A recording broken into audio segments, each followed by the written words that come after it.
Tested and tasted ചാനലിൻ്റെ പുതിയൊരു വീഡിയോയിലേക്ക് എല്ലാവർക്കും സ്വാഗതം. ഇന്ന് ഞാൻ തയ്യാറാക്കാൻ പോകുന്നത് ഒരു വെജിറ്റേറിയൻ ലഞ്ച് മെനു ആണ്.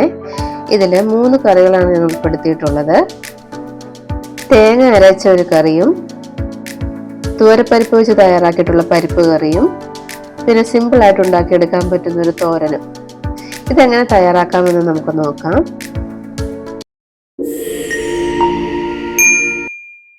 ചുരക്കയും തക്കാളിയും വെച്ചിട്ടുള്ള ഒരു തേങ്ങ അരച്ച കറിയാണ് ആദ്യം ഉണ്ടാക്കുന്നത്. ഈ ചുരക്കയ്ക്ക് പകരം നിങ്ങൾക്ക് മത്തങ്ങ, വെള്ളരിക്ക അതുപോലുള്ള പച്ചക്കറികൾ ഉപയോഗിക്കാവുന്നതാണ്. ചുരക്ക നന്നായി വൃത്തിയായി കഴുകി തൊലിയെല്ലാം ചെത്തിക്കളഞ്ഞ ശേഷം അത് ചതുര കഷ്ണങ്ങളാക്കി മുറിച്ചെടുക്കുക. അതിൻ്റെ അകത്ത കാമ്പ് കൂടി ഞാൻ ചേർത്തിട്ടാണ് അരിഞ്ഞെടുത്തിട്ടുള്ളത്.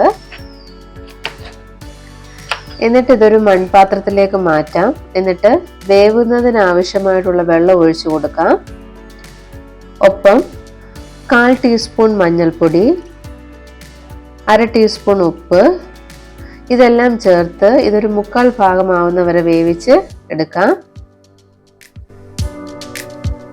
ചുരക്ക ഇവിടെ 1/4 ഭാഗം വെന്ത് വന്നിട്ടുണ്ട്. ഇനി ഇതിലേക്ക് അരിഞ്ഞു വെച്ചിട്ടുള്ള തക്കാളി ചേർത്ത് കൊടുക്കാം. തക്കാളി ചേർത്ത് നന്നായിട്ടൊന്ന് ഇളക്കി യോജിപ്പിച്ച് ഒന്ന് വേവിച്ചെടുക്കാം. ഈ സമയം കൊണ്ട് ഇതിന് വേണ്ട അരപ്പ് തയ്യാറാക്കാം. അതിനായിട്ട് അരമുറി തേങ്ങ ചിരകിയതും, ഒരു 4-5 അല്ലി ചുവന്നുള്ളി, 3 വറ്റൽമുളക്, ഇതെല്ലാം ചേർത്ത് നന്നായിട്ടൊന്ന് അരച്ചെടുക്കണം. ഫൈൻ പേസ്റ്റ് പരുവത്തിൽ അരച്ചെടുക്കണം. ഇനി ഇതൊന്ന് തുറന്ന് നോക്കാം. തക്കാളിയും ചുരക്കയും നന്നായിട്ട് വെന്ത് വന്നിട്ടുണ്ട്. ചുരക്ക നല്ല കണ്ണാടി പരുവത്തിൽ വെന്ത് വന്നിട്ടുണ്ട്. ഇനി ഇതിലേക്ക് അരപ്പ് ചേർത്ത് കൊടുക്കാം. അരപ്പ് ചേർത്ത് നന്നായിട്ടൊന്ന് തവി വെച്ച് യോജിപ്പിച്ചു കൊടുക്കാം. ഒന്നുകൂടി ഒന്ന് മൂടി വെച്ച് വേവിച്ചെടുക്കാം. കറി ഇവിടെ നന്നായിട്ട് കുറുകി വന്നിട്ടുണ്ട്. ഇനി നമുക്കിതിലേക്കൊരു താളിപ്പ് ചേർക്കണം. അതിനായിട്ട് ഒരു അയൺ പാൻ വെച്ച ശേഷം അതിലേക്ക് കുറച്ച് വെളിച്ചെണ്ണ ഒഴിച്ച് കടുക് ഇട്ട് പൊട്ടിച്ച് കുറച്ച് കറിവേപ്പിലയും ചേർത്ത് ഇതിലേക്ക് താളിച്ചൊഴിച്ചു കൊടുക്കാം.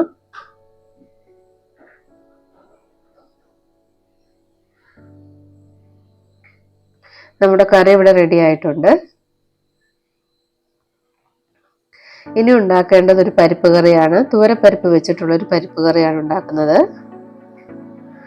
അതിനായിട്ട് ഒരു പ്രഷർ കുക്കർ വെച്ച ശേഷം അതിലേക്ക് 1/4 കപ്പ് തുവരപ്പരിപ്പ്, കൂടെ 3 പച്ചമുളക് കീറിയിട്ടത്, ഒപ്പം 1/4 ടീസ്പൂൺ മഞ്ഞൾപ്പൊടി, ആവശ്യത്തിനുള്ള ഉപ്പ്, ആവശ്യത്തിനുള്ള വെള്ളം,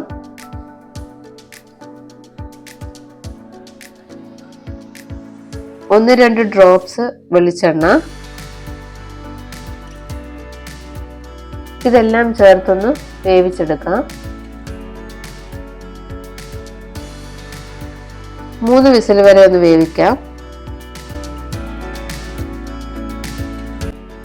പരിപ്പ് ഇവിടെ നന്നായിട്ട് വെന്ത് വന്നിട്ടുണ്ട്. ഇതൊരു തവി ഉപയോഗിച്ച് നന്നായിട്ടൊന്ന് മിക്സ് ചെയ്ത് കൊടുക്കാം. നല്ലതുപോലെ ഒന്ന് ഉടഞ്ഞു കിട്ടണം. ഇനി ഒരു കടായി ചൂടാക്കിയ ശേഷം അതിലേക്ക് 1 ടീസ്പൂൺ വെളിച്ചെണ്ണ,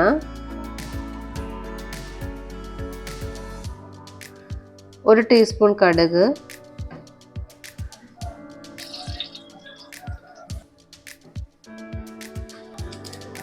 1/4 ടീസ്പൂൺ ജീരകം, അല്പം കുരുമുളക്, ഞാൻ കുരുമുളക് ചതച്ചതാണ് എടുത്തിട്ടുള്ളത് കേട്ടോ, കുറച്ച് വറ്റൽമുളക്, കറിവേപ്പില. ഇനി ഇതിലേക്ക് വേവിച്ച് വെച്ചിട്ടുള്ള പരിപ്പ് ചേർത്ത് നന്നായിട്ടൊന്ന് ഇളക്കി യോജിപ്പിക്കാം.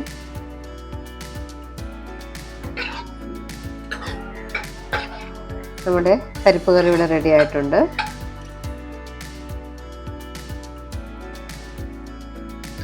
ഇനി ഒരു തോരൻ ഉണ്ടാക്കാം. ക്യാരറ്റ് ബീൻസ് തോരൻ പെട്ടെന്ന് ഉണ്ടാക്കിയെടുക്കാം.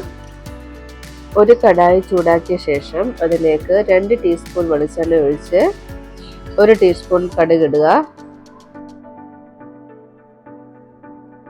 ഒന്ന് നന്നായിട്ട് മൂത്ത് വന്ന ശേഷം അതിലേക്ക് 1 കപ്പ് ബീൻസ് അരിഞ്ഞത്, 1 കപ്പ് ക്യാരറ്റ് അരിഞ്ഞത് ചേർത്ത് നന്നായിട്ടൊന്ന് വഴറ്റി ചേർത്ത് കൊടുക്കാം.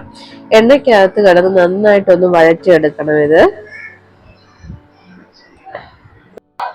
പച്ചക്കറികളുടെ നിറം മാറുന്ന സമയത്ത് ഒരല്പം വെള്ളം ചേർത്ത് കൊടുക്കാം. ഒരു 2 ടീസ്പൂൺ അളവിൽ വെള്ളം ചേർത്താൽ മതിയാകും. എന്നിട്ട് ഇതൊന്ന് അടച്ചു വെച്ച് വേവിച്ചെടുക്കാം.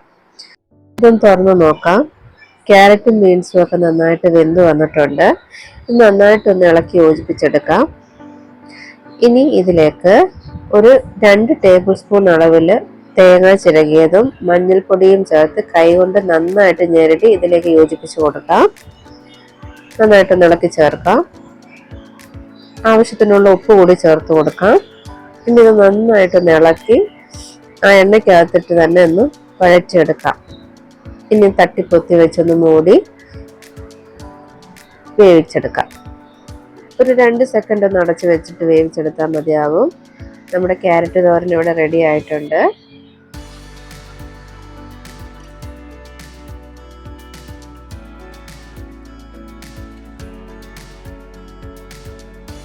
ഈ 3 കറികളും ചോറിൻ്റെ കൂടെ കൂട്ടാൻ പറ്റിയ നല്ല ബെസ്റ്റ് കോമ്പിനേഷൻ കറികളാണ്. ഈ രീതിയിലൊന്ന് നിങ്ങൾ പ്രിപ്പയർ ചെയ്ത് നോക്കണം. ഈ വീഡിയോ ഇഷ്ടപ്പെട്ടുവെങ്കിൽ നിങ്ങൾ എൻ്റെ ചാനൽ സബ്സ്ക്രൈബ് ചെയ്യാനും കൂടെയുള്ള ബെൽ ഐക്കൺ പ്രസ് ചെയ്യാനും മറക്കരുത്. വീണ്ടും ഒരു വീഡിയോയുമായി വരും വരെ ബൈ ബൈ.